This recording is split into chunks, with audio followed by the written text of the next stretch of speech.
Hello, everybody, and welcome to the Baka podcast.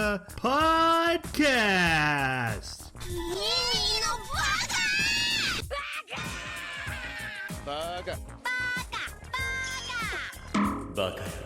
It's amazing how every time you open your mouth, you prove you're an idiot. Hello, everybody, and welcome to Baka. We are an anime podcast where every 2 weeks we come together to discuss a anime we've recently watched in a book club style format where we recap the story, we talk about the characters and our feelings, and we argue amongst ourselves. We turn that conversation over to you, the audience, to tell us where we're right, where we're wrong, who you agree with. Pick me, I'm the smartest. Yeah. But we're three Bakas, and so we definitely need your help. 100%. With that said, I'm going to introduce my co-hosts who are going to help us discuss Record of Lodoss War. First off, he's the Pete to my dragon.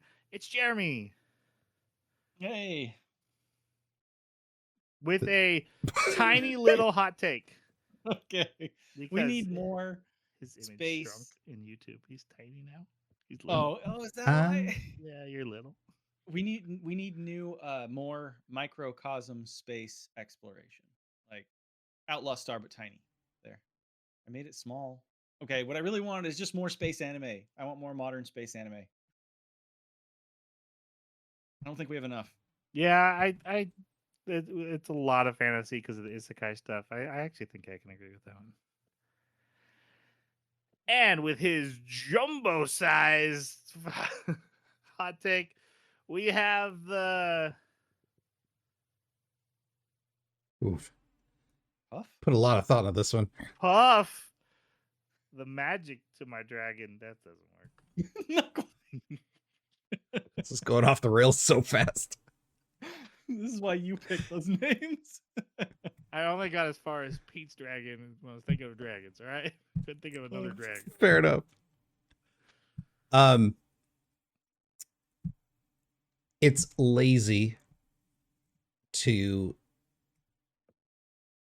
have a scene where you're on something, but you can hear the action going in the background.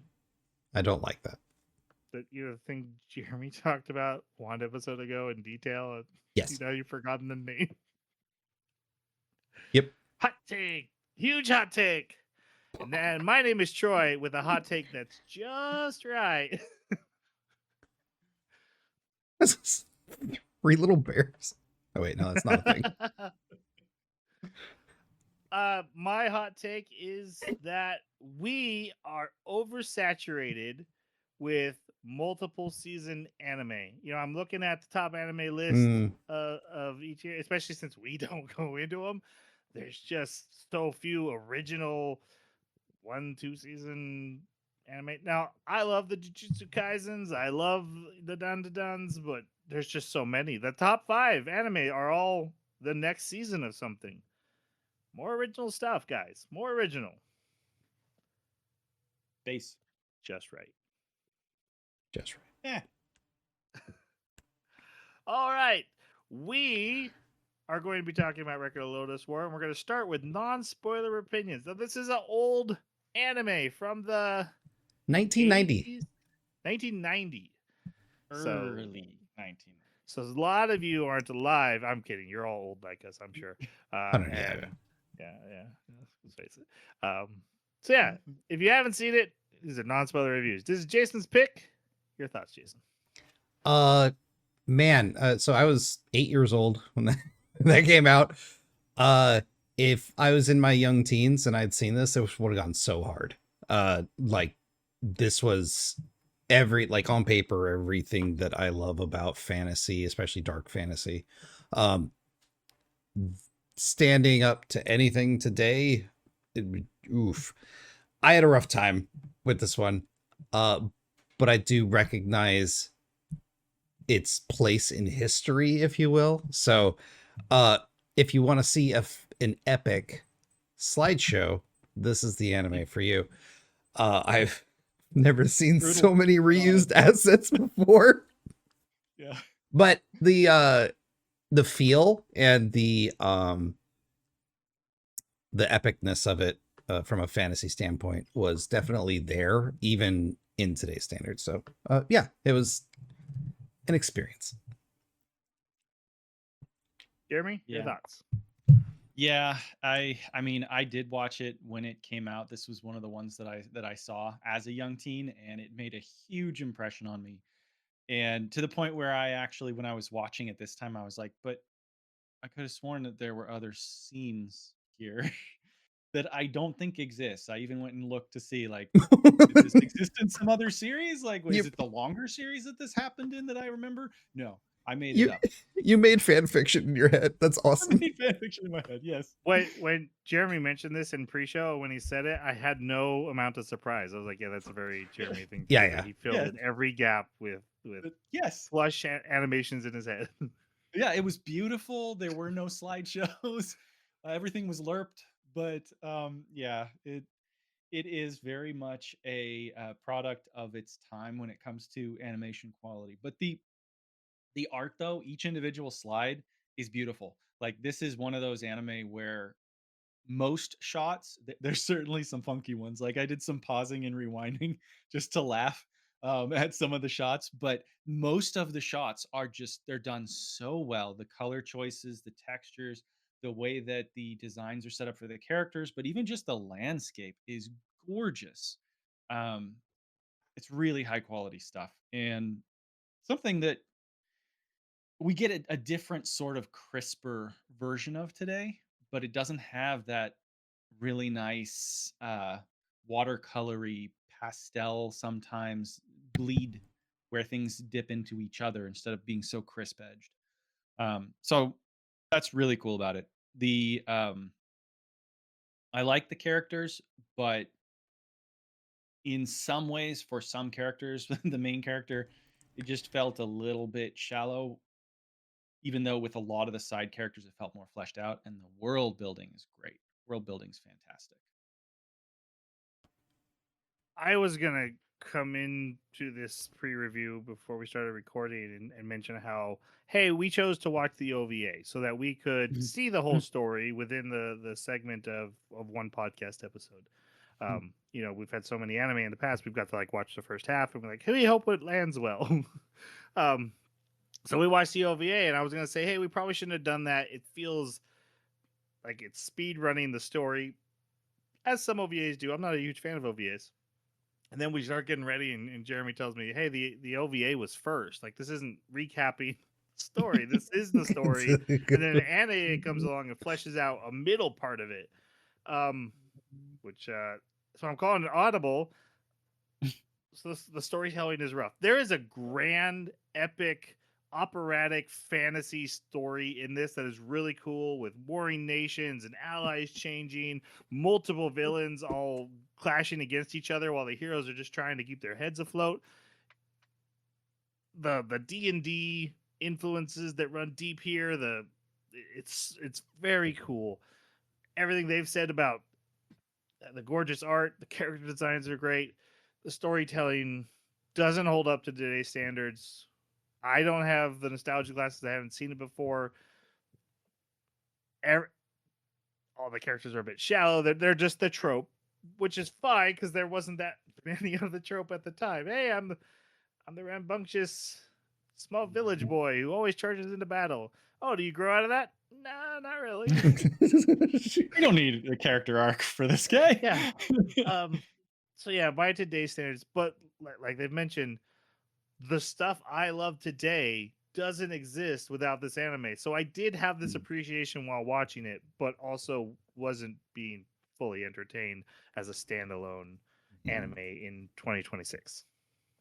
And I just want to like expound on that a little bit, because when you say that it wouldn't be here without this anime, like, this anime is actually a retelling of the D&D sessions that took place in like the 80s in Japan. So it wasn't popular. D&D was not popular, but there were some people that would play it, and then they would retell their stories fictionalized, and that became really popular, and that's where Record of Lodoss War came from.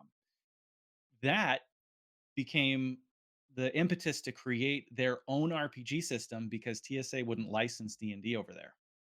So they created Sword World, and then Sword World blew up, and then like all of the things from Record of Lodoss War and Sword World wound up funneling into what we have for like the manga and anime and video game archetypes of having guilds and having parties and the whole Western aesthetic. All of that, it all comes right back down to Record of Lodoss War. Like this thing really was the pivotal single point that everything else kind of balances on. Without it, we would have a totally different structure and appearance to what anime and manga looks like, and games from Japan. They would look very, very different. Isn't Dragonlance, which I know doesn't have like the same spreading out So of affecting culture, but wasn't that also they're like the writers D&D sessions when they then went back and yes, wrote Dragonlance? yeah, Weiss and Hickman. Yeah, Dragonlance was a Western one. It Right. was not in Japan, but it's same exact thing where they retold their stories and dramatized it. It's not an exact one for one, but that's where their world building came from, and that's where they wrote novels about it in Record of Lodoss War. They wrote light novels and expounded on what happened with the characters and everything, and that kind of became the background, and then also the story for the anime that was produced later. All right, it's everyone's favorite part of the show. It's time with musical accompaniment. Tanya's take. That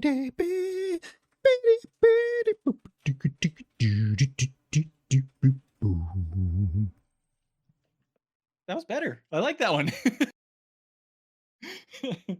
So Tanya really liked it. It has every fantasy checkbox ticked. The art was gorgeous. She liked that.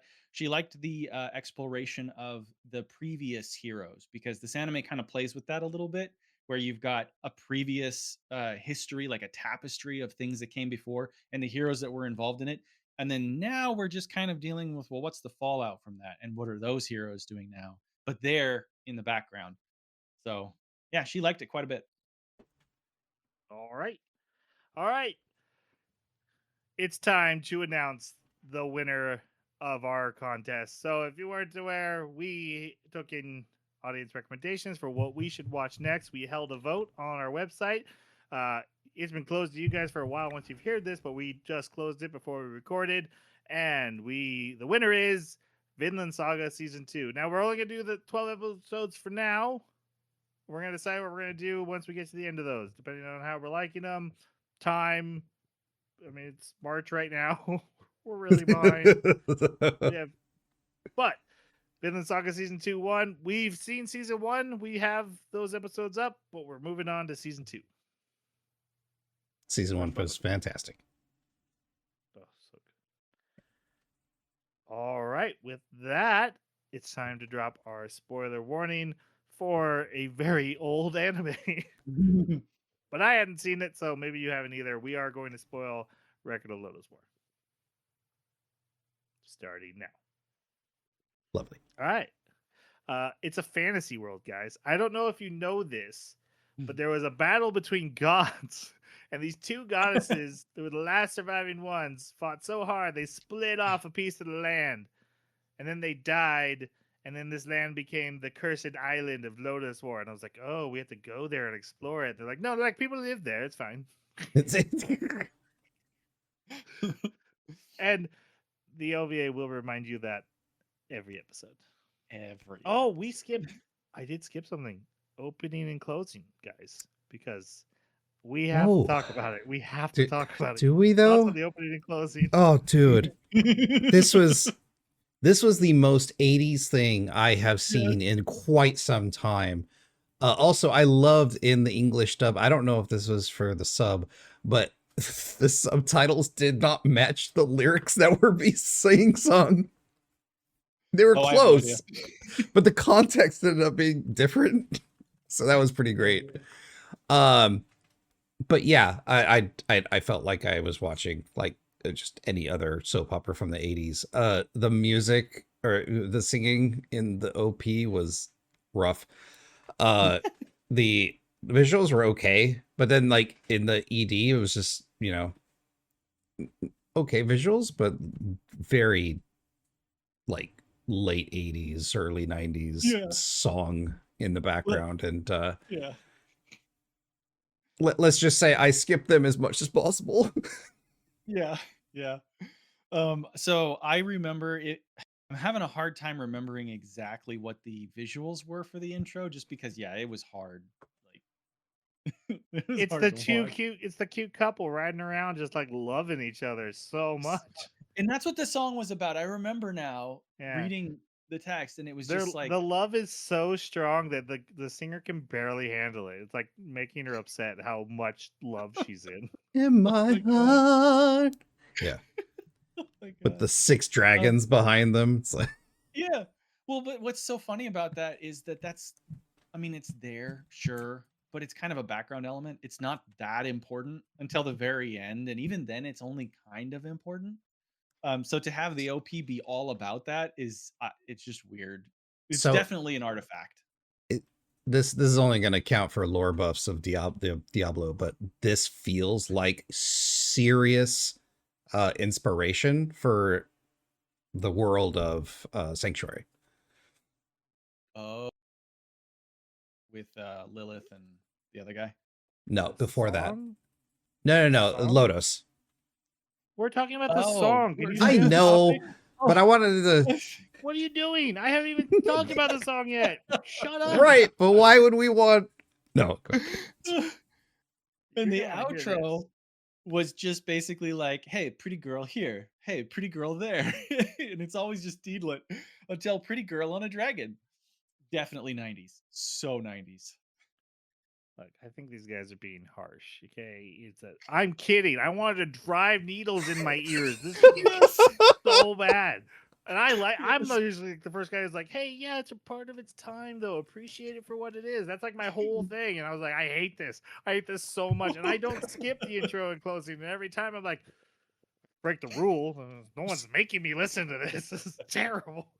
I hated both of them. 2 straight minutes for the OP every time. Yes. Every time. Yes. Sorry, maybe people love it, and I don't like to get that mute. I haven't had an OP hit me wrong that much, and the ED the same. I was just like, I don't want this. But it's bad. All right, now we're going to the spoilers. Fantasy World, Lodoss, Cursed Island, but everyone's fine on it. Just like Diablo. Yes. And we start in the middle of the story.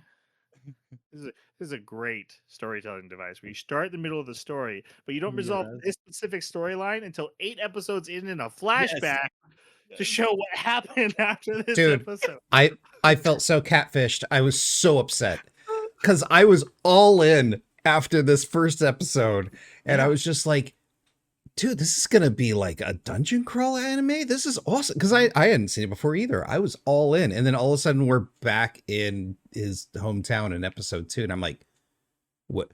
Wait, we're gonna get back to the dungeon crawling though, right? Square one. And then and then like 4 episodes in, I'm like, we're gonna get back to the dungeon crawling, right? And then also we're doing this like country versus country war, and I'm like, where's the dungeon crawling? Yep. Here was I was fine with it. I'm like, okay, you started the story in the middle, and then we backed up to the beginning, just like, hey, here's where we're going, taste of the action, but let me start at the start. That's fine. It's when the wars were being fought, and they find like the survivors and the dead people, and they're like, you go on. I'm like, wait, we passed the first episode. We did. We just jumped past it because he's delivering the message that they were on their way to get. And I'm like, what? And then again, 4 episodes later, they have a flashback that resolves how that ending of that quest went. It was insane. It was insane. And that's what I thought. We picked an OVA. This is what we get. You know, I'm sure in the normal series, this is broken out, explained, properly sequenced. All right. So, with that said, they go into a old dwarven mine weapons. Yeah. Market. Are you talking about in the first episode? Yeah, it's we're in the first episode. Dwarven kingdom. It's called we have our Kingdom. we have our party of heroes. They're traveling through this old building cave, and it's an old Dwarven kingdom. Yeah. run into traps, run into a dragon, and now we're gonna talk about some characters. We're gonna start with our main character. His name is Luke Skywalker. I'm kidding. His name is Parn. Parmesan cheese. Your guys' thoughts on Parn? Parmesan cheese. Parmesan cheese. I kept writing perm, to be fair. Again, if I was younger, I may have liked that. He was the hardest protagonist I think I've ever seen, ever, besides Kid Sniper. That no, even when he had a ton of battle experience under his belt, he's killed men. He is still the whiniest little flower. I cannot root for this guy. Every time he ended up clashing swords with one of the big bad guys that we'll talk about later, I was like, he's gonna get stabbed, right? Like something's gonna happen. Like, can we put him out of commission for like 2 episodes at least? Like, I cannot stand this kid. And he's got no direction of his own. He's got no thought process of his own. Unless he's got some sort of directive from an authority figure, he literally sits on his butt. And not even that's usually good enough. This man gets a direct mission from his mayor to go investigate something, and then immediately burns his house down and never comes back. Yeah. Like, wait, don't you need to go tell the mayor about the goblins, where they're coming from? You were sent on a quest. And he couldn't. You're like, F off, I'm joining the army. House burned, I'm not coming back. Yep. Like, he didn't try and sell it for some extra coin. He didn't like, oh, I might come back here someday. Nope, burn it. Yep. I had a hard time with this character. Really did. Yeah. To be fair, they tried to make that a more like complex scenario, right? Where the mayor is sending him off just because everybody would rather just have him evicted. So he's just saying, here, have a job so it doesn't seem like you're kicked out, exiled. So like they try to make it seem that way, but I asked the same exact question. Like when he pulled the torch out, I was like, no, I don't remember this part. Don't do this.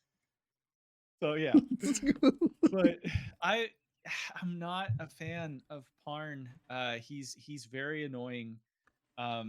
He is so impulsive as well. Like anytime that there's a scenario where he's got somebody that is dangerous, he's got to go attack, or he's got to go protect somebody, or there's people that are injured on the ground, he has to go. And he reminds me of the lawful stupid character, right? The joke character that is going to always make the decision Worst not because decision it's sensible. ever. Yeah, not a sensible decision, but the one that is required by the arbitrary rules that you put down when you define the character. And it's so rough. And I don't understand why so many people were enamored with him either.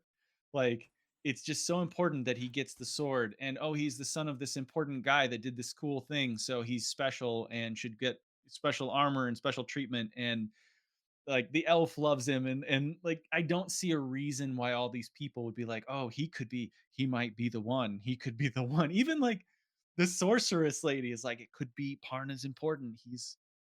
What is He's the not. one? There's no one. He doesn't do anything. I know, exactly. It's not like Could he be has Parn. some magic innate. He doesn't have the force or anything. He doesn't Right. control the matrix. He's Yeah. the one. The one what? What Yeah. what does the one do? Yep. He loses So is 2 out of every 3 battles he goes into. Yeah. He doesn't kill No one. either of the villains. They kill each other. He's just there. Yes.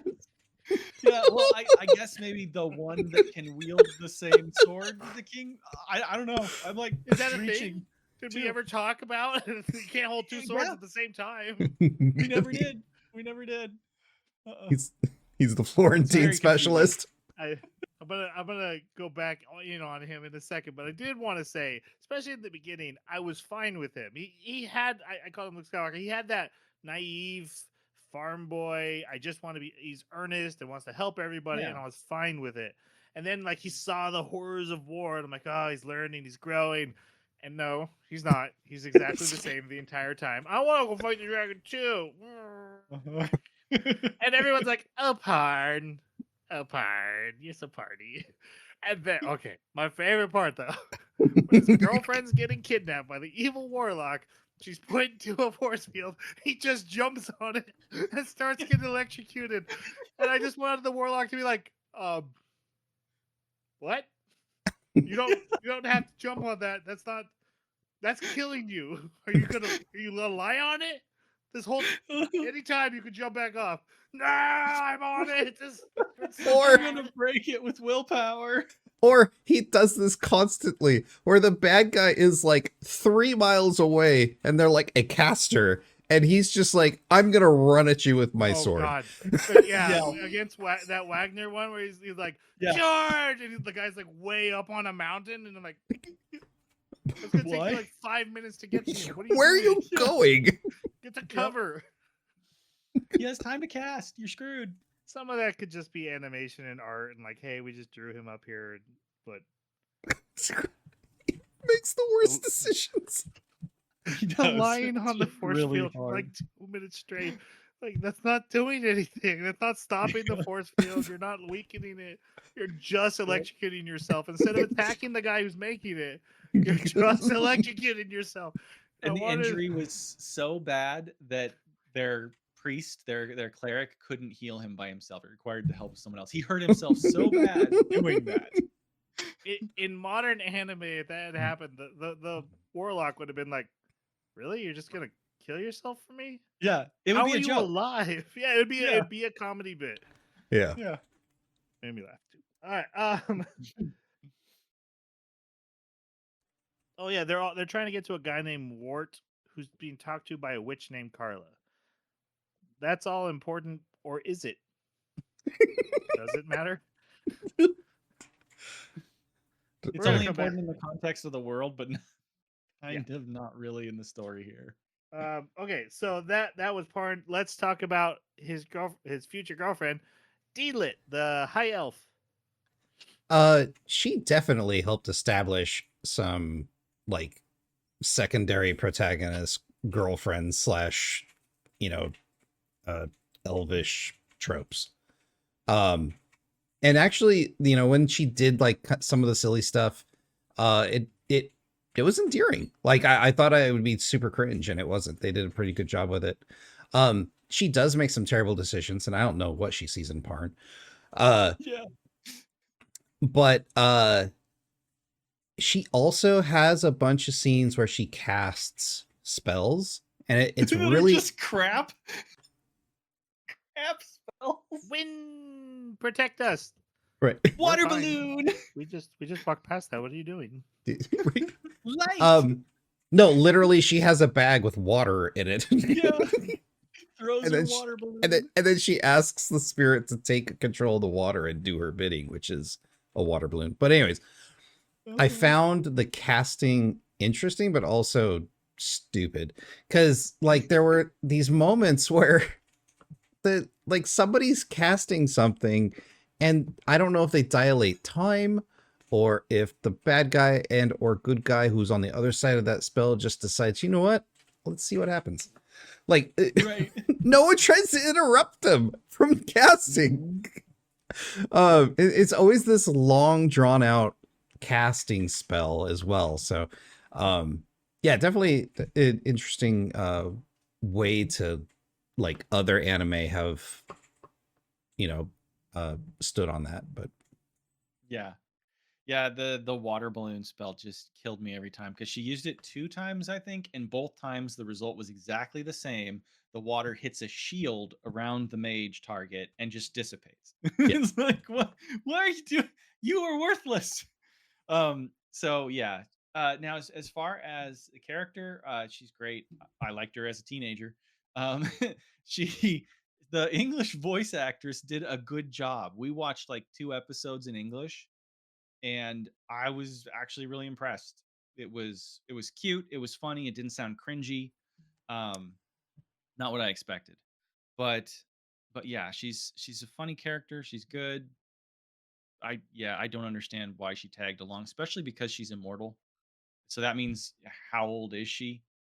Um and is she just I got the sense of the whole like silly playfulness of the elves from her, especially when she was first introduced and she's like bouncing around talking to fairies and like grabbing items in a dungeon just because they're pretty when it's a trap, clearly. It's a very elfy thing in the old, like silly, mischievous fae kind of presentation of elf, which is different from what we get nowadays with the wizened elf, right? And so I liked that. I mean, yeah, Freerin always ended up in the mimic chest because she can't help True. herself. That's true. It lives. That's It true. lives is all I'm saying. That's true. Yeah. I will say something real quick on what you mentioned about the dub. Mhm. A lot of anime from that time, dubs were not well done. The mouths didn't match up. The actors and actresses themselves were not great. A big part is they had limited, like the Japanese wouldn't even send over translations. They just had to like figure out and find ways to get their voices in there. It's not the same as today where it's like, okay, you send us over the thing, we'll move the mouth to match English. The dub here was very well done.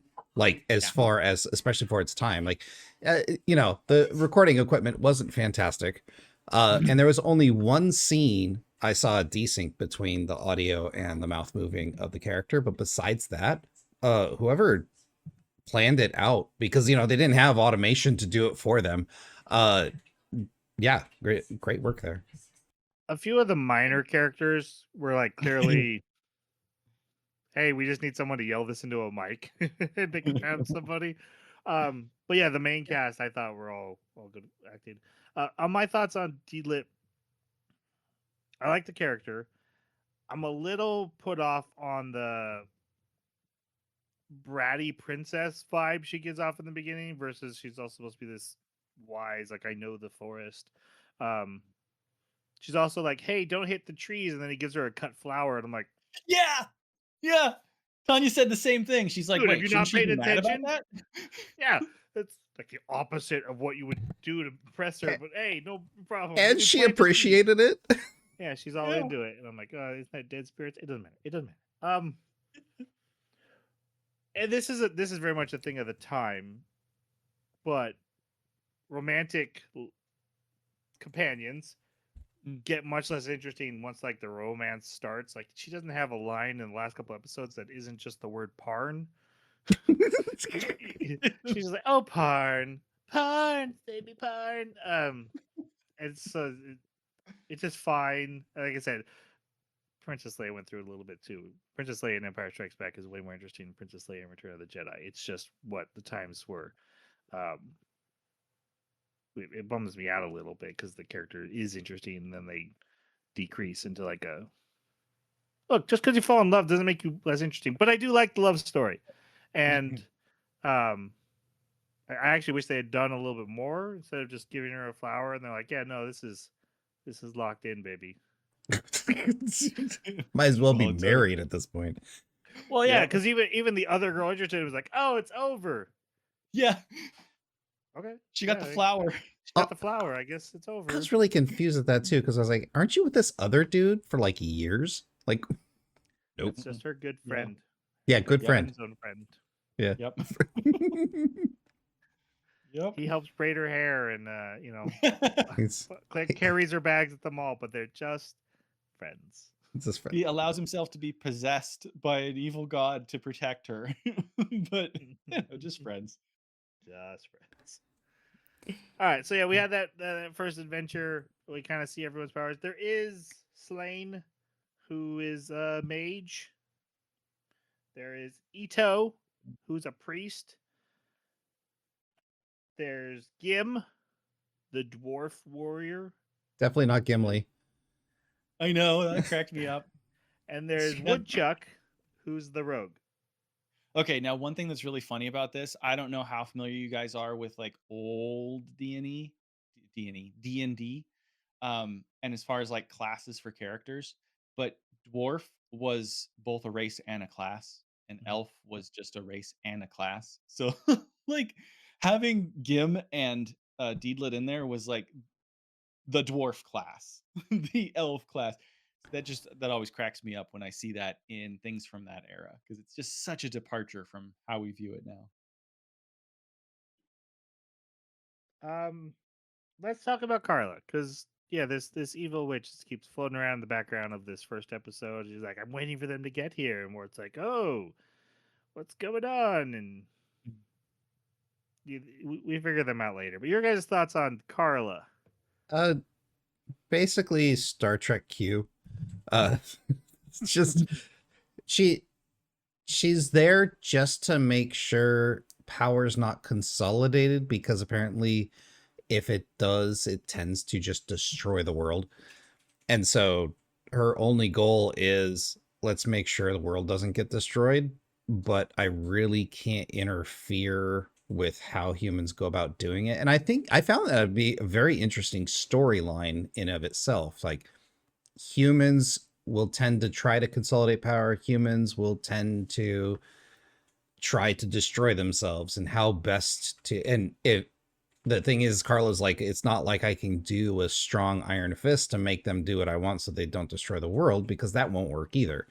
So her portrayal was very aloof and like mustache twirly evil at first, but then but then as you notice that she's more of a working from the shadows, influencing both sides in different ways, just to make sure that they can't do that power consolidation. I found that fascinating. And also that her soul's stuck in a circlet for the past 500 years and she just goes from host to host. I thought that was cool. Yep. Yeah, I really like Carla. Her story is absolutely fascinating. I don't know if you guys put this together, but when you saw the mural and it showed the 6 heroes, did you recognize the characters during the song that we couldn't understand? I saw Parn's dad, I think. No, the Kings are in it though, right? The Kings are in it. Okay, that's who it is. Wart was in it. Niece, the lady that like took care of Gim and whose daughter Gim's after, she's in it. There's a dwarf in it that looks like Gim, but that's just me being dwarf racist. And then there's a person on the left that it's really hard to tell who they are. That's Carla. Okay. Carla was one of the 6 heroes that fought the Demon King. And it is so fascinating. Carla was a human. Like, she wasn't something else that like got imprisoned in it or anything. Like, she cast a spell to bind herself to the tiara. But apparently also she's on her way to godhood, according to the other guy, Wart. I think that's Wart misunderstanding. Because really all she cares about is just balance. Like, the whole reason that she did the 6 heroes thing was just to maintain balance, because the Demon King was gonna upset it. And so, gotta take care of him. And then to have her actually come back and kill one of the other 6 heroes in this show, in Record of Lodoss War, is nuts. And to see that how they're all playing different parts in the future, right? Like, you normally you hear a story about, the heroes went, they accomplished this deed, and then they lived happily ever after. And we're in the happily ever after, and it's not so it's not so happy.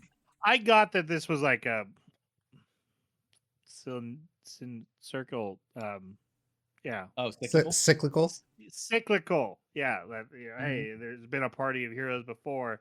Now they're causing the issues, and this new party is formed. But hey, future issues will probably spring up here too. It seems that way, but the 6 heroes were the 6 heroes that survived out of 100 that tried to kill the Demon King together. So it wasn't even like they formed a party of 6 to go kill him. Like, they were just the 6 that happened to survive. Yeah. But they were friends. So they talked about how they were friends. They all mentioned it. Yeah, and I don't know how the party, like how the 100 was distributed. They may have been in groups.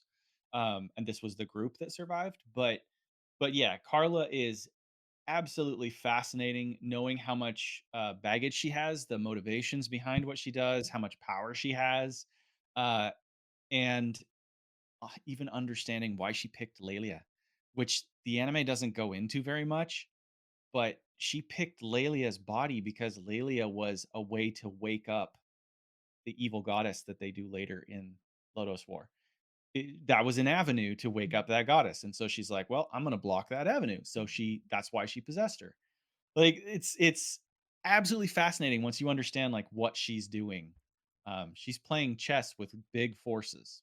Yeah, except for the anime is not explaining what she's doing, and her machinations seem really dumb 90% of the time.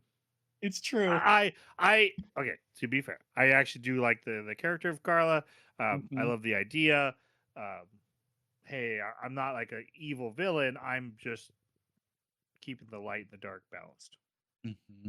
Is cool, but she does a lot of extra work to get to the same point.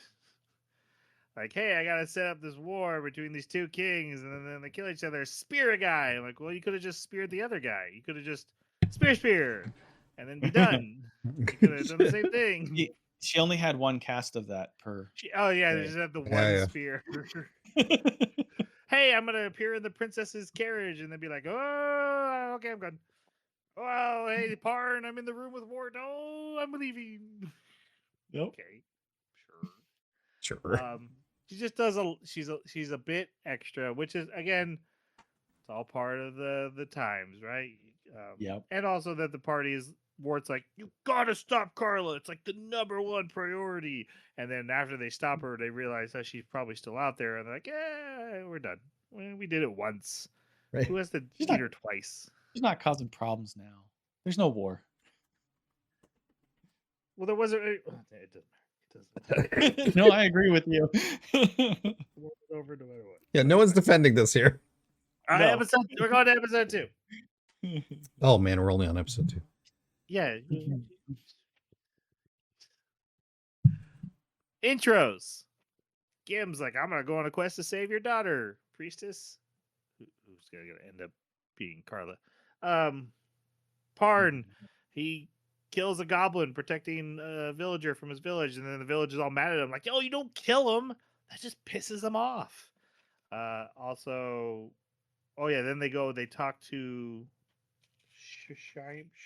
Slain, and like, what should we do? He's like, you should probably fight him. I don't know.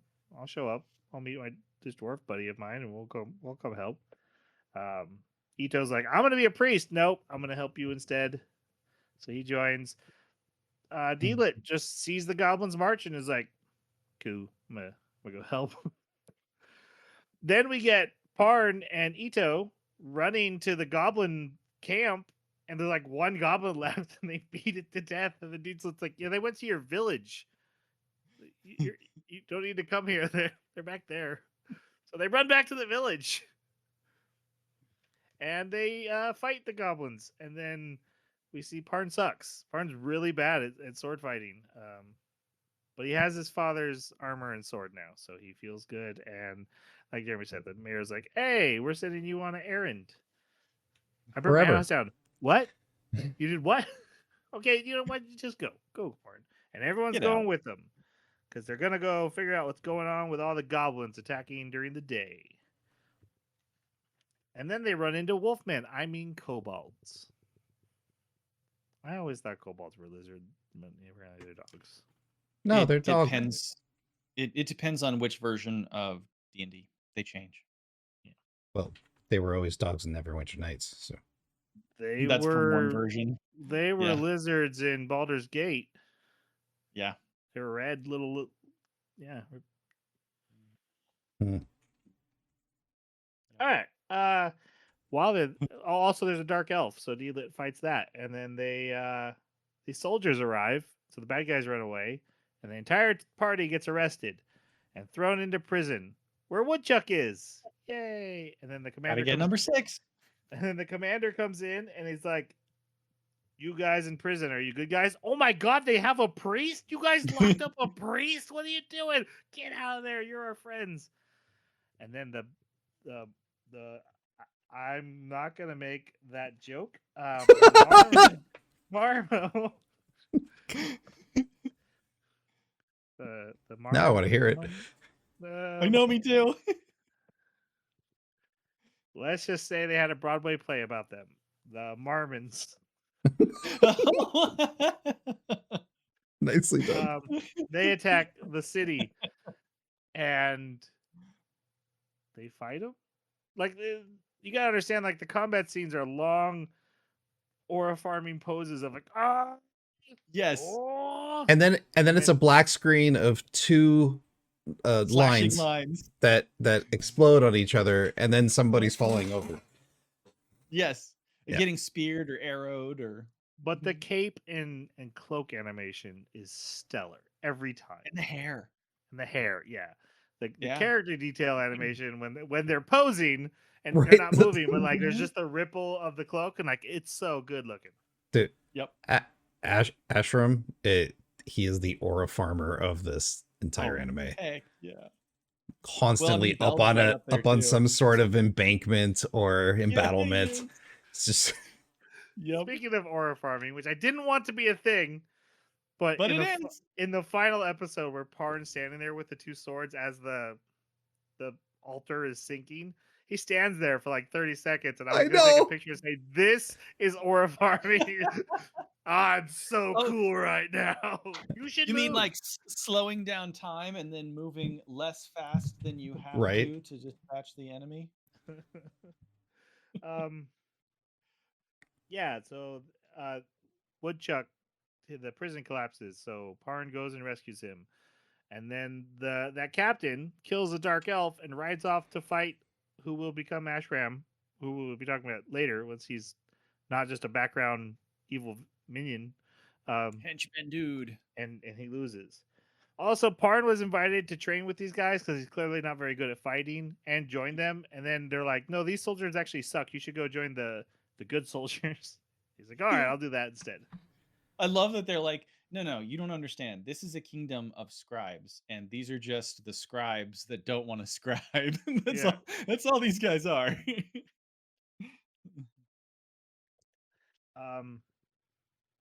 Then they get to Elenia. Does that feel disjointed? Because it is. Yeah. Over and over again. Wait till it gets worse. It's not the recap. I mean, I'm always disjointed in the recap, but it's that disjointed in the story too. Yep. They're not allowed into Elenia because they've decided to be Switzerland in this war, and we're not letting people put inside right now. So they decide. And the king of Valis is sending his daughter Fiona to this kingdom to become allies, and the bad guys, especially Carla, is like, "Hey, I'll take care of that. I'm gonna go get that princess." Then Parn's like, "Well, I'm gonna walk through this forest." And like, that's the forest of no return. I don't care. I'm walking through. And we're going. I gotta walk through this forest. And indeed, Lit's like, that'll be fine, but you guys always you gotta be cool. Can you guys be cool while we go through the forest? And then they find out while they're walking through it, this is the Fey dimension is in the forest, and your emotions will like reflect back and stuff will happen, which goes badly instantly. First for Woodchuck, and then Gim, and then Gim's like, "Oh, I have another quest that I didn't confess, and I have trying to save this daughter." Like, why wouldn't you not mention that? That seems My favorite thing. My favorite thing about this scene, however, is that they've been warned, hey, don't do the emotion thing. This place will attack you. And also, then hallucinations. Illusions everywhere.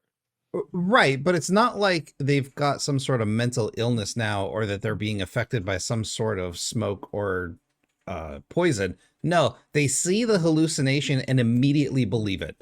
Just no critical thinking whatsoever. Hey, man, they rolled ones on their perception checks. They can't. Yeah, exactly. Well, I think my favorite, all of them did. Like, most hated part about this, because I really didn't like this, is that when Gim fails, he falls down in the hole, and Parn grabs his hand, and the two of them fall. They fall until they hit the ground, and then everybody just runs up the hill to them. Yeah, they fall out of the forest. Just fine. And they leave together. Like, yep, that's how you get through this. Like, you hallucinate for 30 minutes and then you're on the other side. It's fine. Shortcut. Exactly. Then they see the princess's carriage under attack, so they go to help. And then Carla's like, "Yeah, I don't care. I'm done." And she leaves. And then they're welcomed into town like, "You did it! You saved the princess!" And they're like, "Yeah, we sure did." Parn's such a hero because he was there. He yelled at Carla. Carla said, "You're brave. I'll let you have her." Like that's it. Also, the bad guy whose name is Beld, the evil king of Marmo. His sorcerer gets talked Magna. to by the dark goddess that supposedly died, but Mhm. she's still around under the ground and is like, "Hey, what's up?" And he's like, "Ooh, what's Yeah. up? Yeah, evil god, this is gonna work out for me. I've got Caracas or something? lands." Car- Cardis. Cardis. Artist. That's right. Oh, and Gim also recognized that Carla was the cute girl he's looking for, but she's possessed. Yeah, so they're heroes. Oh yeah. Then we meet King Cashew. King Peanut. King Almond Joy. King Cashew.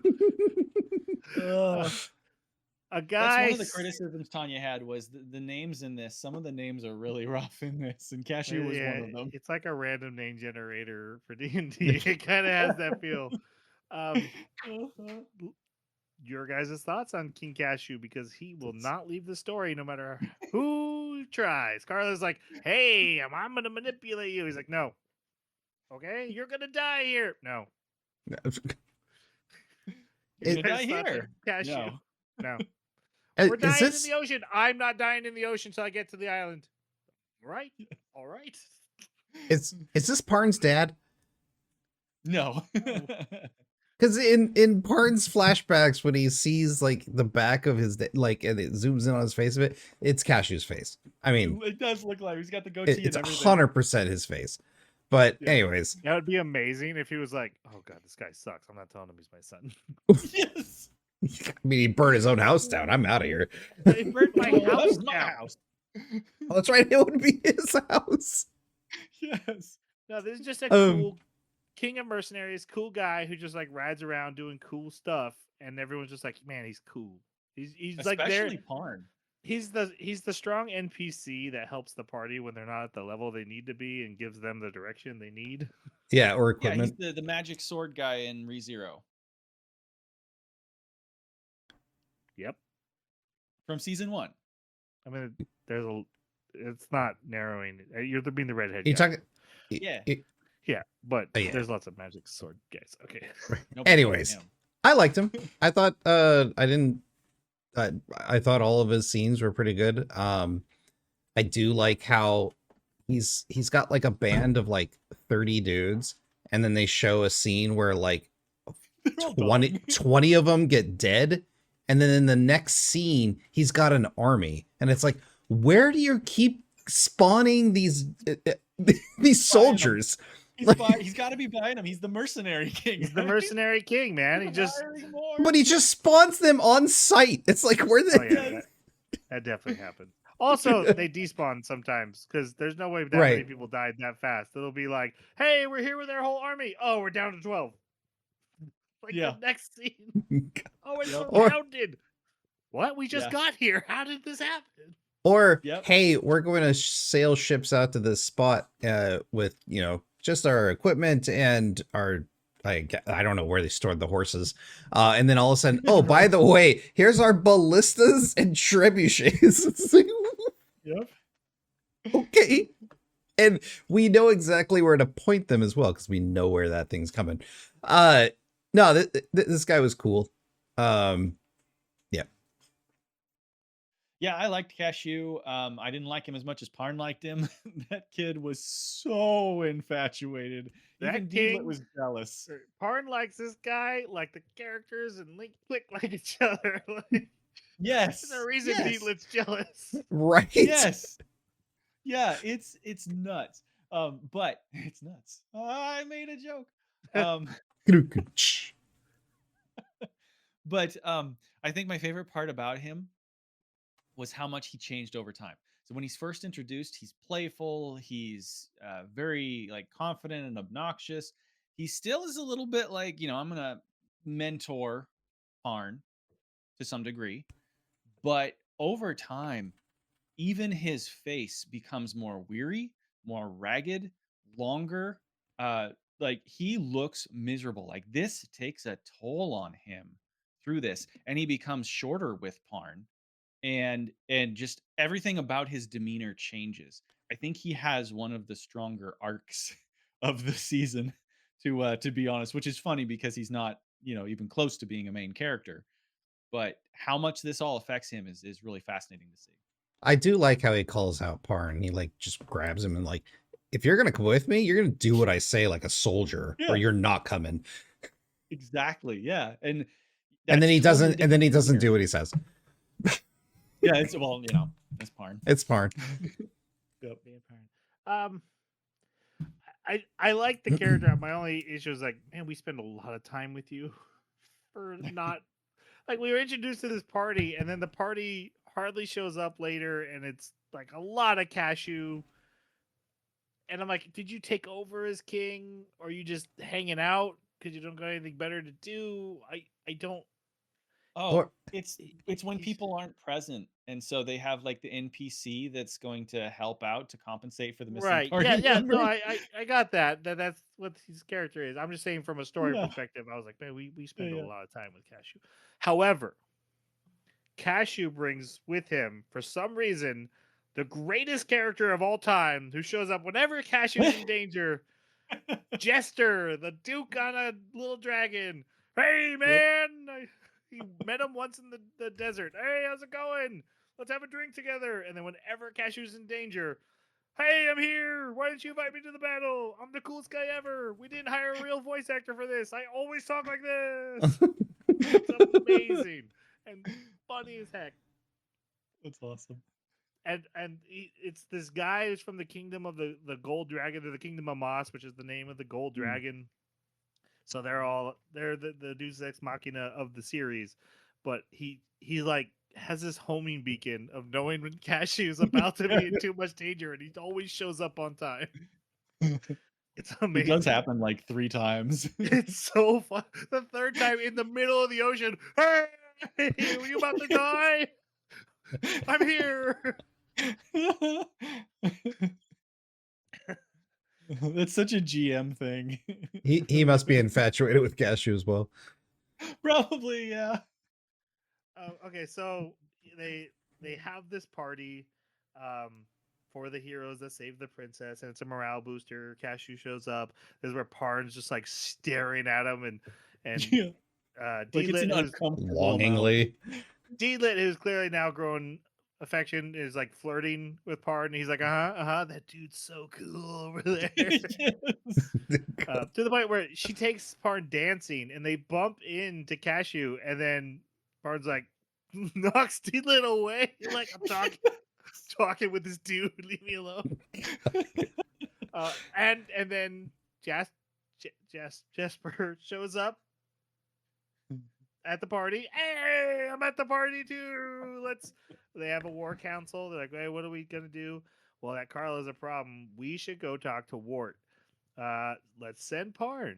Oh, cool. We're getting back to that storyline. Nope. Skipping right over it. No. Oh yeah. Carla makes a guy attack the party. Why? Machinations. No, attack Cashew. Attack Cashew because why? He doesn't. Because doesn't- Cashew wouldn't agree to be her toy. Puppet. That's not keeping the balance. That's not a balance. Oh, thing. I know. Yeah, this is where like she's just playing now. I know, which is again Yeah. when she's like, "I'm here for the balance." I'm like, "No, you're not. That's not what you've been doing this entire You're also time. evil. That's a great motive, but that's not what I've seen you doing." Uh-huh. I'm fine. Oh yeah, the villains are now attacking Valis, and this is it. The party's back from the adventure that we saw in the first episode. It went great. But oh no, there's war. Okay, Parn, you go tell the king. We're just gonna stay here in this field for like a month or something. Yeah. They're like, go ahead, we'll help here, and then we'll catch up. And they never do. This is the breaking of the party. And then D-Lit and Woodchuck go with Parn. They go tell the king, and the king's like, all right, we'll send reinforcements in the morning as like the bad guys are attacking. that night on the. Sure, it's fine. Oh yeah, Parn gets to be a holy knight. He's like, I don't want the armor. I have my dad's armor. And like, well, take the shield. Yeah, I'll take the holy knight shield because I didn't have a Which shield he yet. never uses again. Never. Never. Even when he's sparring, he's using a little shield. I'm like, Yeah, totally. and the shield's back on the holy knight armor later. This is one of those Just times where realized like that you the accept final the gift, the ending. and then later you go back and you put it back quietly. Leave. I used 2 hands on my sword. Like, everyone's super impressed with this holy knight armor, but Parn's like, I want my dad's armor. Which is like it's either leather or brass. Clearly not as good. King Fawn, who's the king of Alice, tells Parn the story of how his father died, which it's a bit odd in the timing because he's like, hey, I had this treaty with these tribes and they were like, we're having problems and you got to help us, which means sacrificing a baby. You have a baby, so you had to give us the baby to sacrifice through the treaties. So he did, and he's like, man, I hated that I did that. And Parn's dad's like, yeah, I'm gonna go get the baby. That's insane. And he's like, I just won't be a part of the, this is unofficial, so I'll just be a Letter of mark. soldier, disobeying orders. And then he's like, yeah, and then your dad did that and it worked, and then we went to war with them. and then your dad was on the front line. I'm like, what? Wait, what? So the plan didn't work at all, and only he would have died anyway. Like, that had nothing to do with you. If you're just going to war and a soldier dies in war, that's not he had to rescue my daughter and then inadvertently died in a different thing that was separate from that. And I feel bad. Sorry. It is a classic, and I just I've had a lot of these scenes in my head for the past week.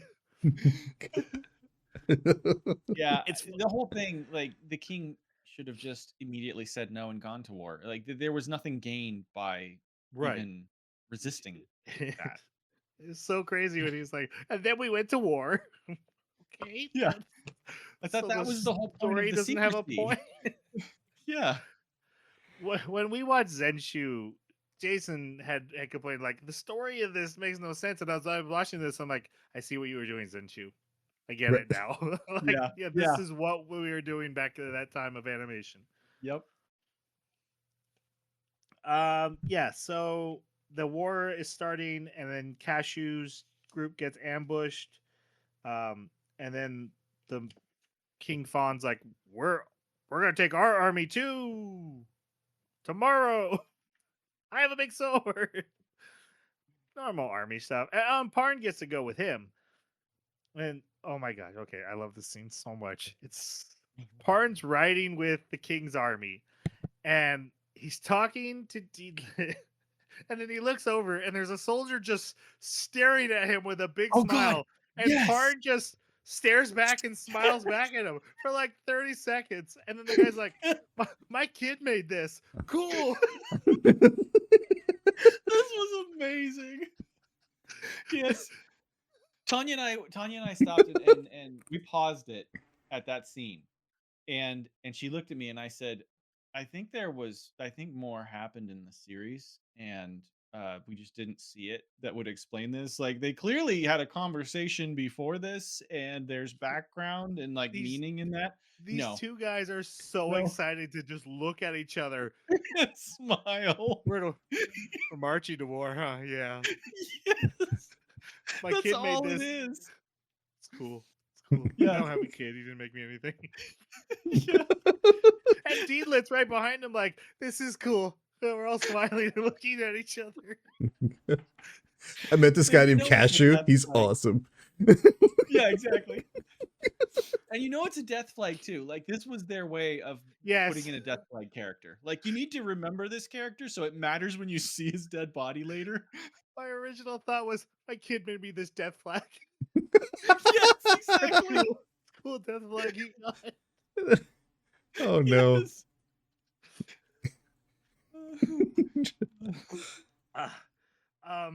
They get to the battle, and there's a scene of like they're marching, like, hey, Cashew's forces are being attacked. Oh, where's their main force? We can't find it. Oh, this is a trap. This is a trick. let's go. And then they get there. Well, first Jasper shows up. Saved you. Okay, everything's better. Nope, we're still losing really bad. King's forces arrive. And then the next shot is like everyone off their horses. There's like 20 people left, completely surrounded, and they're like, Yes. "Oh no, we haven't seen any more fighting, or like how the enemy overwhelmed the new King's forces." And now the rest of the Marmos forces are marching in. They're like, this is all just to get the king drawn out. And then they Parn fights the guy we need to talk to. Ashram? Ash Hat. Ashram. Oh yeah, Ash- Ashram. King Assad. I said Ash. Don't make me censor. We all said Ash. So if your kids heard that, we said the word. It's what fire makes when it burns carbon. Ash. Ash. Mm-hmm. Your guys' thoughts on Ashram? Great stereotypical villain in a dark fantasy. His armor, even though it's black, it's glistening. Even when he gets crushed by rubble, it's still just in pristine condition. It's so amazing. Yep. He might be the most directionless villain I think I've ever watched. Because he just doesn't, like, he ends up with a task of some kind, and then I love this. He's like, the demon sword, it needs the dragon's blood. And then he's standing on this cliff, and this dragon is like the size of 3 buildings put together. It just flies over him, and then like that's done. He's not doing that. He's like, nope.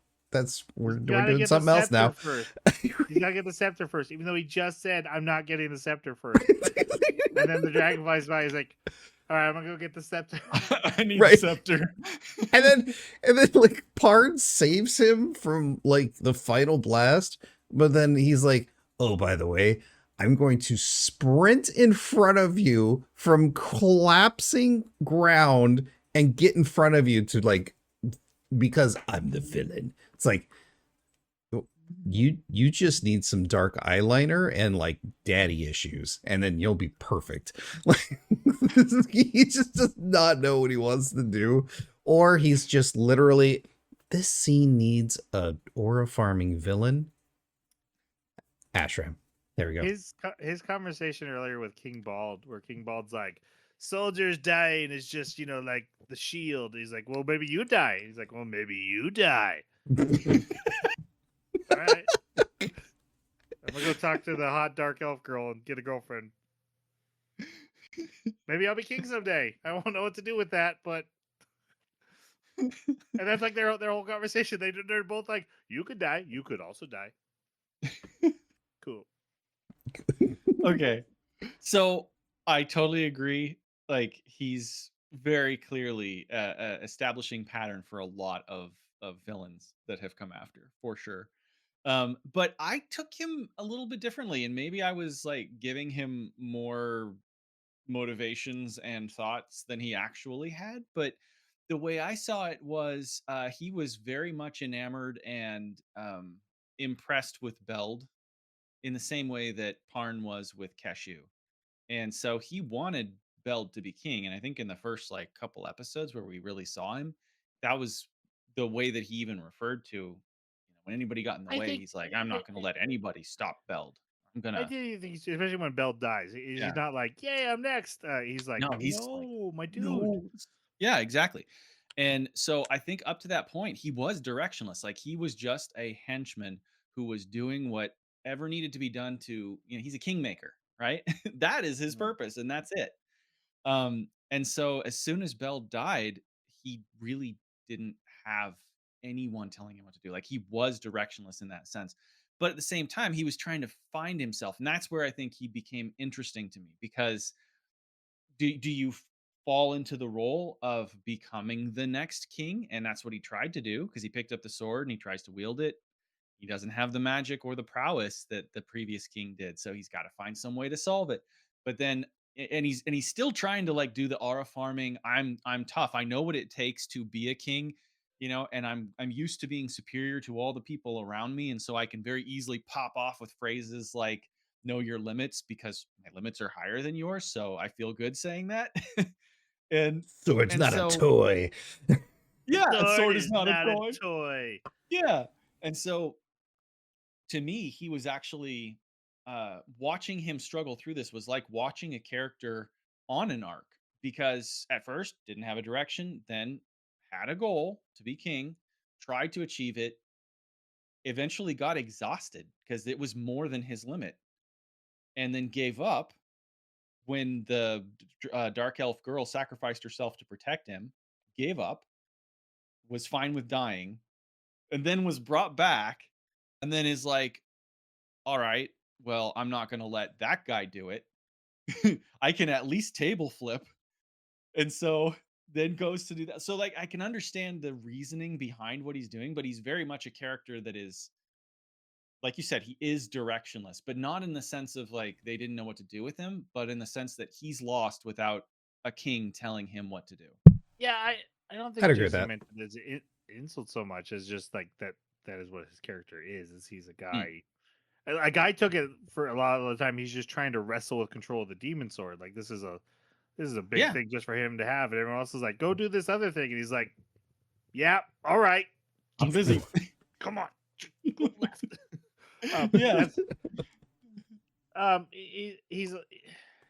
he's very cool, and I actually really like the character. Um, His there's hair a is few stuff- animated amazingly. There's a few Yeah, stuff dude. like I'm gonna kill you, girlfriend. Oh, my girlfriend died. Oh no. I'm gonna die now. But I kind of took that again as Demon Sword is messing with him and he's trying to get it under control. He's not his full true self. But I was actually hoping for more of a redemption. I was a bit Me too. bummed out when he jumps in front of Parmesan cheese and says, "Hey, we're gonna fight one more time because I'm the final Mhm. boss." I thought it was going to be like a repeat of the Beld and Yeah, like they had to work together to defeat him, and yeah. Yep. All right, so yeah, he's in the fight. Parn scratches his face. Is useless. Slices him from neck to nuts, and then it just shows a scratch on his face. Like the sword cut is clearly more than just that. And everyone's like, "Oh my god, he died!" I'm bleeding on my cheek. Yep.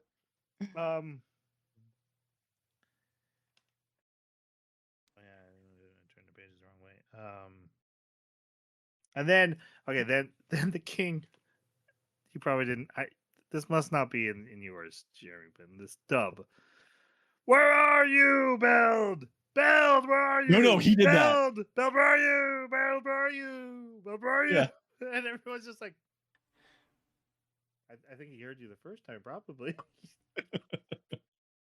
King's getting a little dementia. he's got not problems. giving time for a response before he's calling out again. And I was like, Yeah. breath.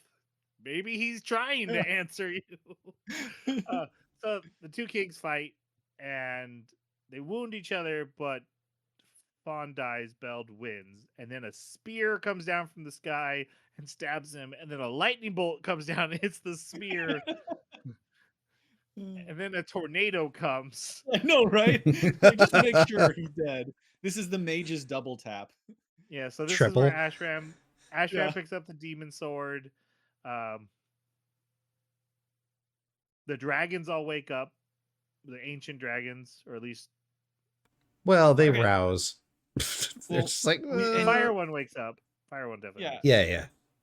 But I just want to make sure that like the gravity of that moment isn't lost, because when you're watching this, every scene with Beld in it, he just has this aura of being invulnerable. And then when he fights the king and he defeats him, he really does, because Fawn is just laying there looking at the camera and Beld turns to walk away. You're like, oh no, I can't believe it. The bad guy won. What's gonna happen? He gets quite a few steps before he gets impaled. it is a complete shock, or at least it was for me. And that's one of the scenes that stuck with me ever since I started watching anime, because it shocked me. It just completely out of left field, caught me off guard. I thought the pacing and the presentation for that was just really, really good. It is a good scene. I wasn't so much shocked because I mean Carla's been in the wings being all, hey, I'm on your team, and even he's like, she's not. She's not on our team. Like she's gonna betray us, but we'll use her until that moment comes. Um, it didn't make it less cool, like you said. He wins Yeah. this big battle. He's walking away, and then suddenly, spear, lightning, tornado. um, and then like three people have to comment to Par and they're like, "War's bad." And then you see the guy with his death flag from his child laying on the ground dead. They have to remind us who that was. Look at him smiling. Now you'll recognize him. Yeah, war is bad. And then we jump to two new characters, and I was like, "Oh, okay, so we're done. We got new characters because they're drawn like main characters." This is Orson and Shiris. Orson is a berserker, and in this world, berserkers don't just like get mad and go crazy; they get possessed by an evil god and start killing everybody around them. And everyone's afraid of them. Even the elves, who are like considered the strongest and the best. Like you're fighting an elf, you're in trouble. And the elves are like, "Oh no, we don't mess with that. That's too much." Yeah, it's actually it is. I don't think it is the goddess, but it's the followers of the goddess that Wagner's trying to wake up. Oh, okay. That's the spirit that controls berserkers. So he's actually like a bad guy that is fighting with the good guys when he's going into berserk mode. Which we only ever see once here in this scene. The girl is named Shiris. She's a mercenary warrior class who gets a crush on Parn that he doesn't ever notice, and it's like, hey, it's a three-way relationship triangle. We don't know what to do. Oh, no, it's not. She's right. Parn only has eyes for one person, and that's Cashew. Yeah.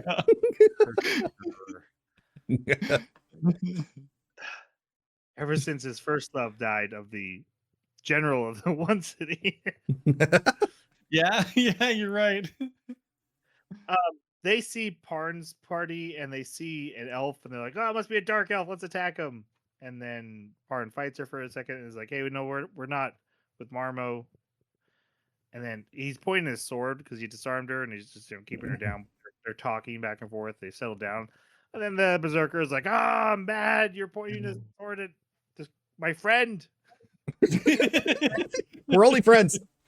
And they have to get away from him, and then they just leave. They just do. And Gim and Slame are looking for Carla. Oh yeah, also I forgot that Wart during that war scene was like, "Hey, go get Carla. War's dumb.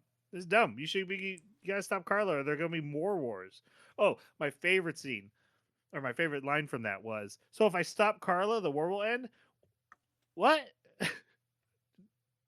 Where did I say that? I didn't say that. I said just go get Carla. Why would you connect the two? No, he didn't say that. He's like, I'm not sure, but you should do it anyway. It'd be much worse than the war. Much worse. It's just kind of hilarious how Parn's like, "Oh, that'll solve all my problems." No. But you really should. You should do it anyway. Yeah, so they're going to go find Carla and Parn because he was told that's where they were going. They end up joining. Kim goes in alone, and he's getting his butt kicked. So the entire party shows up. They're all helping. Parn gets taken to underwater land of magic dimension with her, and she's like, "Join my team." And he's like, Oh, yeah. I think it's just a hallucination. Mm-hmm. She said he's in the Kingdom of Sorcery.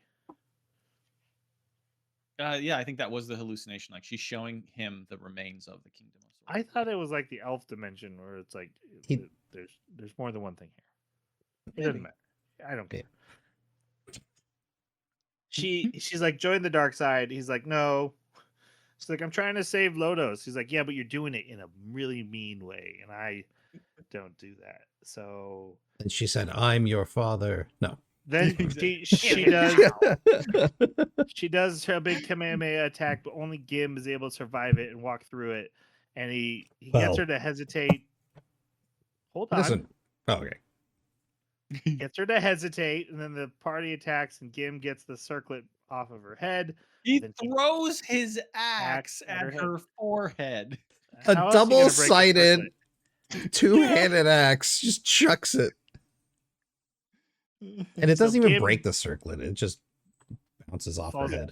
falls in the water, and then is like, "Hey, Woodchuck, pick me up." He's like, "All right." Oh no, that thing can move on its own. Whatever. Then why does she need a host? I hate that.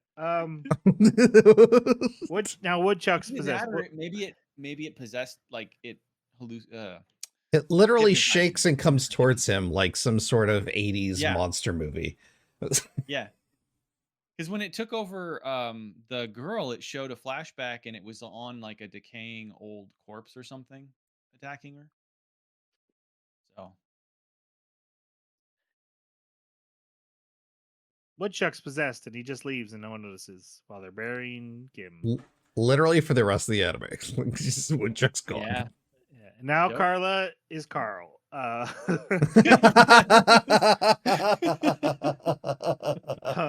They talk about, hey, what happened to Woodchuck? Do you think he got possessed? Probably.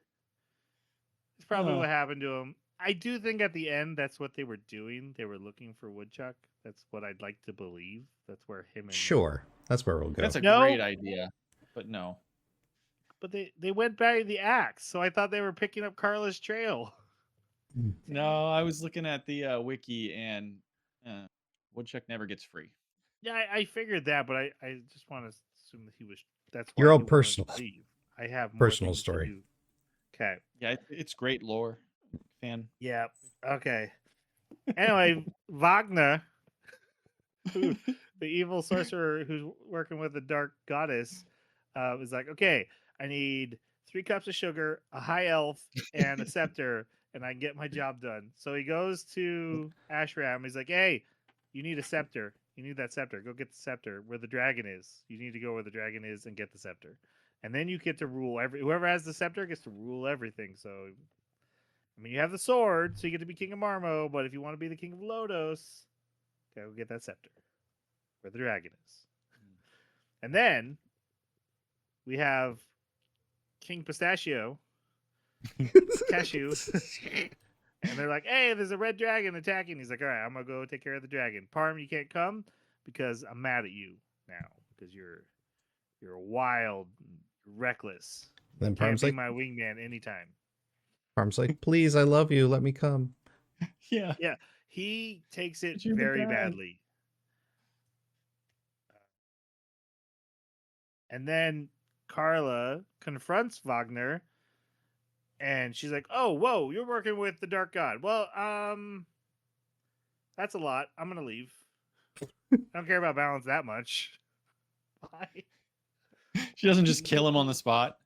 That's the scene. She just shows up and she's like, "Hey, how's it? Oh, whoa, that's the Dark God." All right, and I mean, she machinates, I guess. Yeah. But she doesn't really care if they raise the dark god. Yeah, it's a huge argument between her and the thing. He's like, "How is this balanced?" She's like, "I always strive for balance." That's not an answer to the question he's asking you either, by the way. You're just saying lines. I wonder if stand there and watch the nothingness is world end. balanced. Yeah, if no one exists, it's very She balanced. wants a because Yeah. even the narrator's like, Parno understands there's a balance between light and dark. No, there isn't. No. Dumb. You don't want as many demon swords as hero swords in the world. Okay, that's not how That's this right. should work. Yep. All right. Yeah, scepter domination. There's a dragon. Parn can't go. The dark elves come to capture Delit because they need the high elf. But him and the mercenaries ambush them and they stop them. And they find out that the bad guys are also going to the red dragon. So they get on their horses and they go to warn Cashew. And then the next episode starts and they're fighting the dragon. They already got Jump there. ahead. And I went back and went, did I miss something? Did I stop paying attention? I Did thought I they skipped get an there? episode. Yep. Because it's like 30 seconds in, he's shooting a ballista. No, is that right? Yeah. It was a ballista and a trebuchet. Yeah. And he shoots it in the eye, and it gets hit by lightning. And the dragon's like, Yeah. "That sucks. I'm leaving." He leaves. That really hurt. And then the heroes are like, "All right, there's a legend of a secret passage into the dragon's lair, and there's a legend about 3 spears that can defeat him. So we're making the spears." And I'm like, "Wait." The legend just says, the legend just says, if you can make 3 spears, you can beat the dragon. Exactly. You gotta give them the right names. I was wondering the same thing. I was like, wait, you're making them? Yeah, and then there's the scene Jason talked about earlier. Ashram, he's going to fight the dragon, and then the dragon flies by, and he's just like, all right, I'm gonna go get the scepter. And then like elf lady's like, I need to come with you, and he's like, no. And she's like, well, if I get in your way, you can kill me. He's like, all right. Sure. He even threatened her too. He was like, yeah, I might kill you. Right. Yeah. That cut. And she's like, swoon. Yeah. I'll kill you. Swoon. All right. So everyone Our ends dogs up in the have weird fetishes. Everyone ends up in the dragon's cave at the same time. And Ashram gets the scepter, which he has a mage with him who helps him get it. And then Parn starts fighting him. Oh my god, hang on. This is Saturday morning cartoon smile mage. Oh yeah, always in the background, like, oh yes. There's always this cloaked face, and it shows it for a second, it shows just the mouth, and then the mouth breaks into a grin, and then it cuts away. It's so that one was really rough for me. So like every 5 minutes he's just in the back. Smile. Okay, no, back to normal. Be cool. Be cool. The time scale here is hilarious as well, because like here's Ashram on this cliff inside this mountain, and here's Parn approaching the mountain from what looks like 30 to 50 miles away. And then like 3 scenes later, here he is like coming to attack him. Like, how'd you cross that distance? Yep. So Parn's fighting Ashram again, who now has the scepter, and then the dragon shows up, which starts attacking Ashram because the scepter could control the dragon. The dragon doesn't want to do that. And then Deedlit's like, that's the scepter. Parn, you gotta get it. And then the next scene, Parn's gone. He just walked away. He's attacking the dragon, and the scepter's on the ground, and the evil mage picks it up and is like, I got it. I'm out. I'm like, Parn, you were 5 feet away, man. It was right there. Priorities, dude. Girlfriend called it out. Like, that's everything. That's the world right there. And you're like, I'm gonna go left. Yeah. Also, like, it stays on the ground. It'll be there when I come back in this room. Apparently you can't get to the scepter unless you have some sort of spell to let you into its box. And I'm like, hold on. The dragon's constantly in and out of the thing. Why did you just go down there yourself, you stupid mage? Because you're the only one with the spell to open it up. Yes. Yeah, what'd you need Ashram for? It's not like the dragon has minions in there helping to protect its territory while it's gone. Yeah. That's good stuff. And on the topic of timescales, how much time do you think passed between them coming back after defeating Carla and the next episode where we meet the new characters? At least 3 hours. 5 years. Wait, what? They've been searching for Carla for 5 years? No, they defeated Carla. Or yeah. No, it's after the War of the Kings. It's been 5 years looking for Carla, and they all show up at the exact same time. I don't know if it's looking for Carla, but what happens is if you go and you look at the summary text for the actual series that is like 27 episodes, it starts after the king dies. After that, the confrontation between the two kings. That's when that series starts. And it says 5 years after the end of the War of the Kings, they're then going to deal with Wagner and Ashram. Ashram has the sword, and they're doing Wow. that. 5 years. Wait, so it has to be after Carla. They had to have gone and faced Carla, Yeah, and then 5 years passed. So I think it's after. Yeah, I may have mixed that up a little, but it's after. I think it's after So- Carla. to the So next Woodchuck's been moment. gone for 5 years. Yep. I mean, I did not get that impression, Parn's shoulders got a little wider. I did notice in this part. especially in the last shots. But I thought it was the Yeah. cloak. Can be both. He's been padding his cloak. Perfect. The dark elf girlfriend saves Ashram from fire. She dies, and then they defeat the dragon with the 3 spears they just happened to make for the legend. And the cave starts collapsing. It's just to seal him. It's not to kill him. They're just sealing the dragon. So the cave starts collapsing on the dragon. And Ashram's like, I'm staying with my dead girlfriend. And Parn's like, I respect that, dude. And he leaves. Parn brings Deedlit a flower. So they're married now. Yep. Ashram wakes up. He survived, or he's brought back to life. It's kind of unclear. Carla's there. Carla did it somehow. Carla's like, did you know Wagner is doing bad stuff? You should look into that. He's like, all right. Bye. It's also funny that she says, "Oh, you appear to have mastered that sword." While you've been sleeping. Parn is sent to deliver a message to Moss, where Jasper's from. Jester. Jester, I'm here. But he gets attacked by Wagner. This is the great scene of like, I'm a charger from 5 miles away. My only option is to jump on this lightning ball and be shocked for 2 minutes straight while yelling. And so he wakes up injured after Deedlit gets captured, and all his friends are there because Deedlit had helped them find Parn. So Parn gets ready to go. Which there's zero chance Parn survived that collapse, by the way. Oh yeah.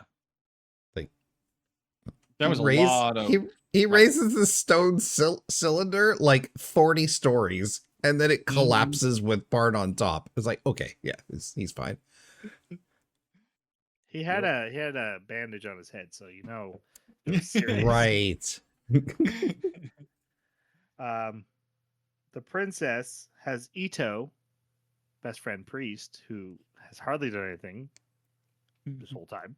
He's like, hey, the princess gave me this to give to you. It's the king's super sword. He's like, all right, I'll take that. And then they all go to Marmo. And then King Almond is also going to Marmo because they figure out that they're trying to reawaken the evil god. So they go by boat, where they're attacked by sea serpents. And he literally says, I'm not dying on a boat. So Jester shows up. Yeah, exactly. And saves them.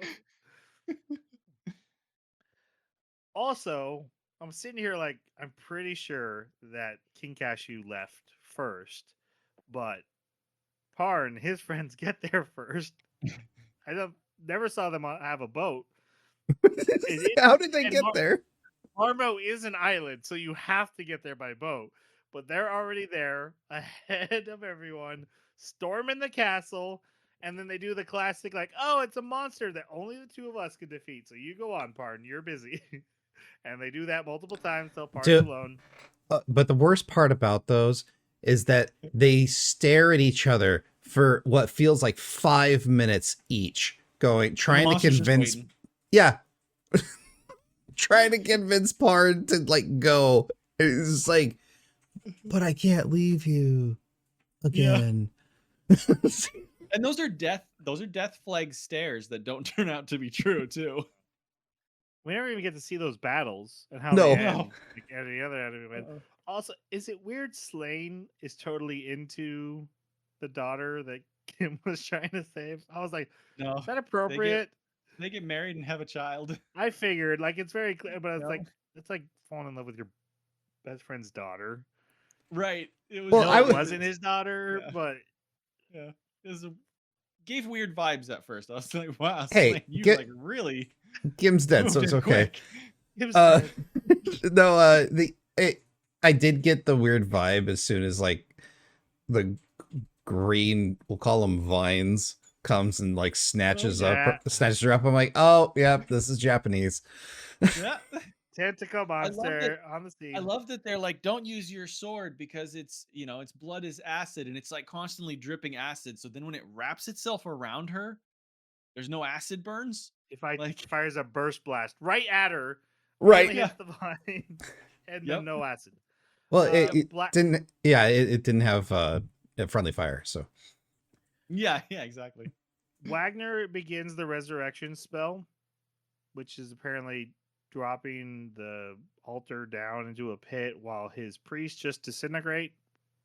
no, you're no. done- Okay, so a little more than that. The ritual thing is at the bottom of this thing, so they need to lower it all the way to get down. the light, right? Because the light And- force is like got a 10-foot range. Yes. Something like that. But then he needs a life sacrifice in all 6 spots in order for the ritual to start. If your god needs you to disintegrate for him, I don't know, maybe not worth. Yeah, I was Or- thinking the exact same thing. Like, how do Yeah. you recruit for this? Yeah, exactly. Yeah. Well, and if you are going to do it, why would you only bring 6? Like, you need redundancy here. Right, because when Ashram kills one of them and prevents him from getting disintegrated, the ritual stops. Yeah. Yeah. Also, these guys are loyal and willing to do it because that guy had the scepter and could be the boss. Yeah. He's like, here you go, boss. Oh. Yep. Oh man, you had the world in your hand, and you're just like, I'm willing to hand this over. And get disintegrated. Yeah. I do need to talk about. Did they change Deedlet's clothes while they captured Yes. her? Like, Yeah, hey, no, they did. we have They totally did. we have bad guy clothes for you, and they're really Yeah. hot. Yeah. Also, don't take any combat damage because you will nip slip. And she- Right. Yes. So yeah, Ashram gets there, and then Parn gets there, and then Ashram's losing to Wagner. So Parn saves him, My and then Ashram.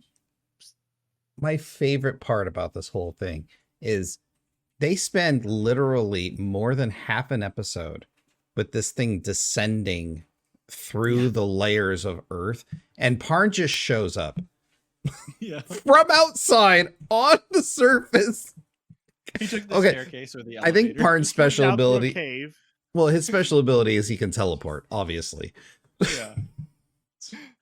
I don't know. We just watched like an episode and a half of him walking and constantly separating from his friends. And they're like, only you can do it. And then he gets there and he's not the one who does it. And But he's still praised afterwards, as Right. if he did. he fails into success. It drives me crazy. This scene He's- drives me crazy. Ashram kills Wagner. And then Wagner's like, oh, I'm immortal. I don't care that you cut me in half. I'm fine. Oh, wait, that was the demon sword? That hurts a lot. That's actually specifically hurting me. Oh, I fell into one of the sacrifice beams. I'm dead. And It then literally Ashram's shows like- him disintegrate like all the others. Yeah. He disintegrates, and then Ashram starts fighting Parn, and then Wagner climbs out of the disintegration hole. It's now a hole. He fell down, not disintegrated. Climbs out and sneak attacks With a Ashram, slice down his face because he's been sliced in half. and the two Nope. guys kill each other because now he's not immortal, even though he's been immortal this whole time. He said this one's okay, and he manages to kill Ashram. And Parn's standing there like, I win. I guess I win. All right, I got 2 swords now. There's only one thing left to do, and that's jump on top of this force field. But Only before I one do, know. My before I trademark do, move. I'm gonna watch my girlfriend dive Pop deeper another into 20 this feet. ritual. Yes. I'm not gonna get her while she's still up here. I'm gonna wait till she dives down a bit. Well, he couldn't jump on top of it then. And I'm sitting here like, do you know what the 2 swords do? Right. Because I thought he was gonna like bring the thing up. Like, do you have a plan? And his plan is like, I'm just gonna jump down there and start swinging at Just get invisible it. air. Like, Yeah. how did he even know there was another barrier? I don't. Yeah. It's fine. Just hit it. he hits it with both swords, and that teaches him that dark and light are good. Because they're required to banish the true dark. Yeah. Also, the energy goes up and hits the gold dragon fighting the black dragon, and he gets a power boost from it, and then sets the black dragon on fire, who falls into the ocean dead. No, Should be fine now. he's The black fine because he dragon's okay? shoots a laser beam Yeah. up. I love the fact that both dragons send out a telepathic signal to other dragons that never show up. Yeah. No, I don't want to play that game. Because the dragons used to be on the side of the goddesses. They were like Yeah. the main fighting force of the goddesses. Right. Okay. Mhm. My favorite thing about the dragon fight was it was 2 still pictures that just kind of went like this. Yeah. Only the blood Oh. moved. Yeah, exactly. Oh, one other thing. I really liked how when Ashram cut Wagner in half, like to me that reminded me of the JoJo scene. And I wonder like how much that was from inspiration. Probably not directly, but maybe. I'm sure the vibe though of the there. Yeah, so Parn's the hero. He defeated everything, even though he didn't beat anything except for a force field. The Only only thing thing he he was able beat to was himself. He doesn't have either swords anymore. He does have his slightly Yep. naked girlfriend now. Mhm. And Which I'm just trying to figure out how did her outfit get ripped because she was in pristine condition when he jumped on that barrier. Well, we don't know what happened after the barrier We went don't. down. Maybe there's a questions left unasked. Yeah. it was a good outfit, and then I'm like, oh, you just drew the nipple. Okay, that's fine. Yeah. Out of nowhere, little nudity right at the end. Right. Yeah, they're like, hey, you made it to episode 13. Here you go. Yeah. Let's just Surprise! boost that, rating. Yeah, so he's the hero, and then he's like, I'm leaving. And Yeah, they were like, we're gonna have a huge ceremony. He's gonna get Holy Knight armor this time. No, he's not. He's gonna No, just she doesn't leave. want. King Pecan is like, hey, you can be my wingman anytime. Here's a sword. And Deedlet's like, I'm your girlfriend. Let's go do the OP where I ride and we look at stuff and sing. I'll sing that song for us. Oh, but we do need to mention that he was intending to ditch her. Yeah, he was just going. Yeah. Stout. He was just gonna leave without her. We're not told why.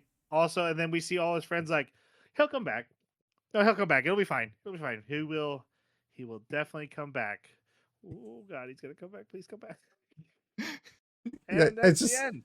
I love it. It's like, if I can't leave with Cashew, I'm leaving with nobody. Yeah, exactly. That is Record of Lodoss War, as told by a person who does not have the nostalgia for it. So I just want to call out. Watching it, not only does it have a great vibe, and it's just historical. It was cool to see and to say I've seen it. I just didn't find it entertaining in modern storytelling, point of view. Mhm. But I'm making fun of it because those thoughts kept crossing my mind while I was watching. So let's go to our final reviews. Jason, what'd you think? 13-year-old me would have given this a 5, especially after the ending scenes of that last episode. Right?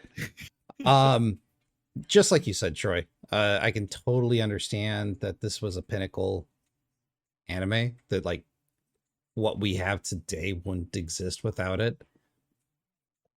The last few episodes before the last episode was like pulling teeth to get through. I just had such a hard time watching these still scenes of a character, and like Parn's eyes would glimmer in the light, but that was the only thing moving on him for literally 15 to 20 seconds at a time.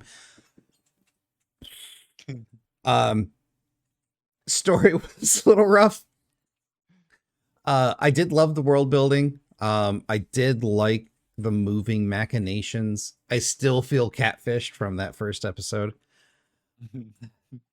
I want to give this a 3, but like objectively, okay. So if I were to like take It from its time period, I'd give it a 3. If I'm going to compare it against anything today, literally anything, it'd be a 2. So I guess I'm just, out of respect, I'm going to land on a 3. Jeremy? Yeah, I'm right there with you.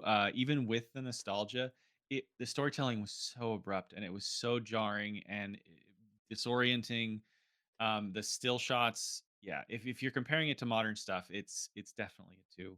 But the world building was really, really interesting. Like it definitely is the type of anime that makes me want to go to the wiki and learn more about it. Like, hey, what happened? What drew these 6 heroes to do this? It's a tapestry. It's a ballad, and for that, I I really like it.